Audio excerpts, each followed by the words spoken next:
সাধারণ বিয়েতে বর-কনে একে অপরের পাশে আজীবন থাকার অঙ্গীকার করেন, কিন্তু এবার দেখা গেল একেবারেই ভিন্ন দৃশ্য।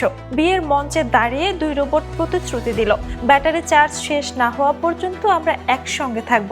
ব্যতিক্রমী এই আয়োজন মুহূর্তেই সামাজিক মাধ্যমে আলোচনার কেন্দ্রবিন্দুতে পরিণত হয়েছে। গত 10 জুলাই রাশিয়ার রাজধানী মস্কোয় আয়োজন করা হয় এই প্রতীকী রোবটের বিয়ের অনুষ্ঠান। প্রযুক্তি প্রতিষ্ঠান আইটি ইম্পেরিয়াল কৃত্রিম বুদ্ধিমত্তা হিউম্যানয়েড রোবট প্রযুক্তির প্রতি মানুষের আগ্রহ বাড়াতে এই ব্যতিক্রমী উদ্যোগ নেয়।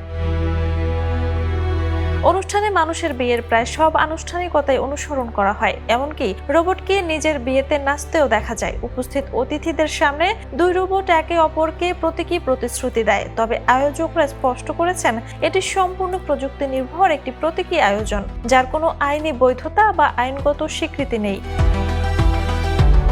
বিশ্বজুড়ে কৃত্রিম বুদ্ধিমত্তা ও হিউম্যানয়েড রোবট প্রযুক্তির দ্রুত অগ্রগতির সময় এই আয়োজন নতুন করে আলোচনার জন্ম দিয়েছে। অনেকেই একে প্রযুক্তির সৃজনশীল উপস্থাপন বলে প্রশংসা করেছেন, আবার কেউ কেউ প্রশ্ন তুলেছেন ভবিষ্যতে মানুষ ও রোবটের সম্পর্ক কোন দিকে এগোবে। যদিও এটি বাস্তব বিয়ে নয়, তবুও রোবটদের চার্জ শেষ হওয়া পর্যন্ত একসঙ্গে থাকার শপথ প্রযুক্তি প্রেমীদের কাছে ব্যতিক্রমী ও স্মরণীয় এক মুহূর্ত হয়ে উঠেছে। Jhuma Mridha, the news. দেশে দেশে সবার সাথে দ্য নিউজ।